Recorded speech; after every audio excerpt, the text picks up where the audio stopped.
think we are living a very critical moment actually now in terms of the discussion of women and in a transitional period of our economies.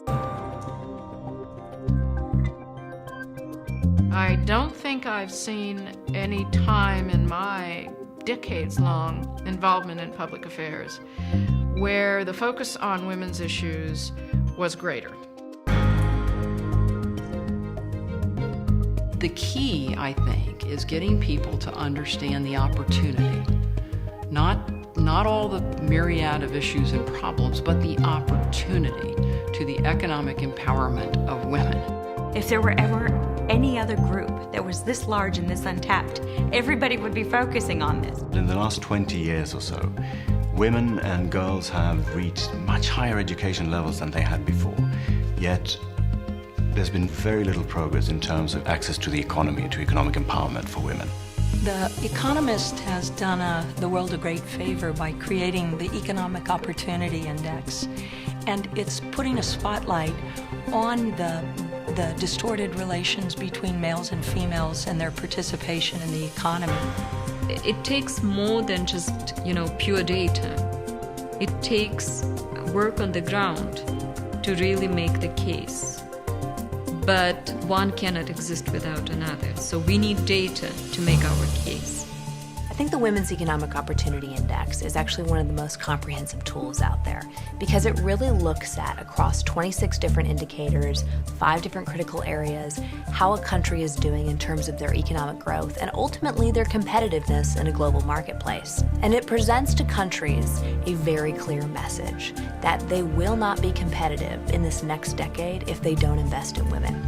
Governments don't like to be at the bottom of the heap, and that can be a motivator.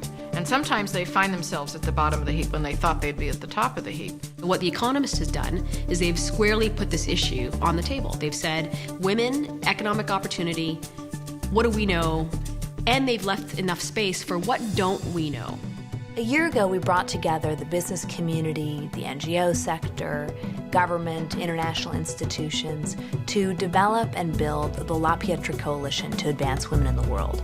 The beauty of this coalition and the advantage of this coalition is bringing different stakeholders.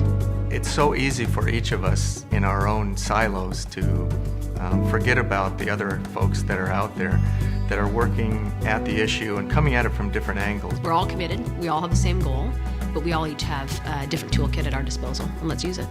That's what I love about this coalition and what Vital Voices has done to convene a small but very powerful group of people who will say, yeah, I'm a shareholder in a different kind of society. To leave untapped talent in a world that's this globalized and this competitive is just really a poor economic decision. And I think people are coming around to see that. They've determined sort of a path of where they want to get, but they've also said, look, we need a lot of people driving different cars.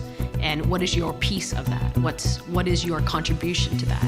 We know that women's empowerment in general is moving, women's economic empowerment is moving, but we need it to go much, much faster. This is a moment that we can't afford to let go. It's just this confluence of amazing data, research, along with the stories that we know are out there. I think it's a very powerful combination. This is about societies winning, men and women. This is about win-win for all, everywhere in the world and everywhere in your local community. We believe this will be the decisive decade.